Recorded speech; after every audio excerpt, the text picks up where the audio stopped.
नमस्कार साथियों, चलते चलते रास्ते में आज हम पहुंचे हैं गढ़वाल क्षेत्र से वापस आ रहे हैं।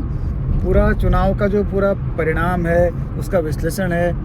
परिणाम तो बाद में आएगा, लेकिन विश्लेषण करने के लिए मैं भी पहुंचा था। तो हमारे एक अच्छे मित्र हैं जो राजनीतिक दूरदृष्टि रखते हैं और डेवलपमेंट पे अपना विजन रखते हैं। तो जुयाल जी हैं। तो जुयाल जी, क्या लग रहा है आपको अभी चुनाव का माहौल क्या लग रहा है? क्योंकि सारे चैनल अपना अपना देने लगे हैं विश्लेषण, तो आपको क्या लग रहा है? अब ऐसा है ना, आधे से मतलब अब परसेंटेज याद करेंगे मेरे साथ, तो परसेंटेज में आप 50% तो आपकी वोटिंग हो रही है समथिंग जी।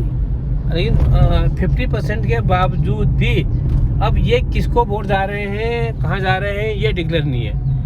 क्योंकि मतदाता अभी मौन है, साइलेंट से आप बोल सकते हैं। लेकिन इसको वोटिंग में अभी पहला चरण हुआ है। पहले चरण में ही अगर ये हालात हैं तो भविष्य में, क्योंकि कुछ मुझे अभी सूचना मिली है, कांग्रेसी जो है अपनी जगह पर स्थिर है। कुछ लोग अगल बगल हुए हैं, लेकिन उनके अगल बगल होने से ही आपका जो बीजेपी का वोटिंग है, जिसे कहा बेस लेवल, वो सब सरमरा गया है। तो ये एक इन्होंने बड़ी महत्वपूर्ण जानकारी हमें दी है जुयाल जी ने। इन्होंने बोला कि जो फ्लोटिंग वोट होता है जी, वो या तो कम आया है, अगर जो सरकार सत्ता के पक्ष का वोटिंग है वो कम आया है तो ये चिंताजनक बात है।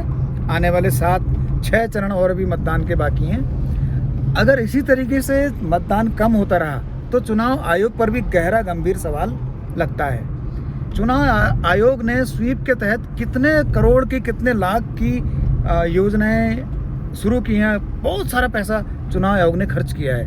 बहुत सारे सरकारी कर्मचारी इसमें लगे हैं, और उसके बावजूद भी अगर मतदान कम हो रहा है तो ये दोनों ही पक्षों के लिए चिंताजनक बात है। अगला कमेंट मैं लेता हूँ जुयाल जी से। बहुत सारा पैसा खर्च हुआ है, योजनाएं हैं, लोग जागरूक भी हैं, तो क्यों लोग अपने घरों से वोट देने के लिए नहीं जा रहे हैं? वोट के प्रति लोगों की निष्क्रियता क्यों लग रही है आपको? सर, मैं ये बता रहा हूँ, 2019 में जब मतदान हुआ था तो पर व्यक्ति खर्चा आया था 46 रुपये कुछ पैसा। अब मुझे उतना पैसे का ध्यान नहीं है, लगभग तो 46 रुपये पर मतदाता खर्च हो रहा है। अब इस मतदान का खर्चा जब मतदान पूरे हो जाएंगे तब निकलेगा। अब मतदाता सूची में कितने नाम दर्ज हैं ये चुनाव आयोग का काम है, और उसी पर वोटिंग आपकी बहुमत या जितना भी है आप सोचते हैं वो निकलना है। लेकिन कुछ लोगों के नाम तो पोलिंग बूथ में आके भी नहीं था। तो ये एक बहुत ही जरूरी और एक उसको हम कह सकते हैं कि ये एक नई तरह की बात आ रही है, जो कि तमाम तरह के बूथों में देखना चाहिए था। ये जो पन्ना प्रमुख थे, बूथ प्रभारी थे, उन्होंने इस बात को देखना चाहिए था। लेकिन अगर आप ऐसा कह रहे हैं तो एक गंभीर सवाल है चुनाव आयोग पर। खुद मेरी माताजी अभी 77 के हैं, किसी बंदे ने नहीं पूछा। और चुनाव आयोग ने जिस तरीके से वोट करेगा बागेश्वर, वोट करेगा उत्तराखंड, या वोट करेगा कोई और भी जिला, ऐसे उन्होंने होर्डिंग लगाई थी। क्या चुनाव आयोग की इस पहल से वोटिंग परसेंटेज बढ़ी है?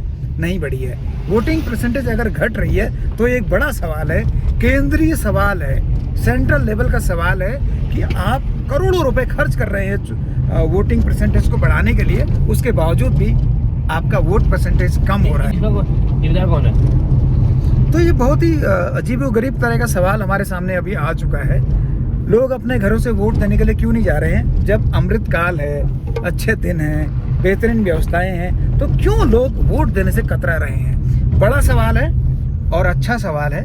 लोकतंत्र में इस तरह के सवालों की पड़ताल होना जरूरी है। तो मैं लेके आऊंगा 4 जून तक कुछ और इसी तरह का विश्लेषण। आज का विश्लेषण चलते चलते रास्ते जुयाल जी के साथ हमने किया है। कल किसी और विश्लेषण के साथ मैं आपके साथ हाजिर रहूंगा।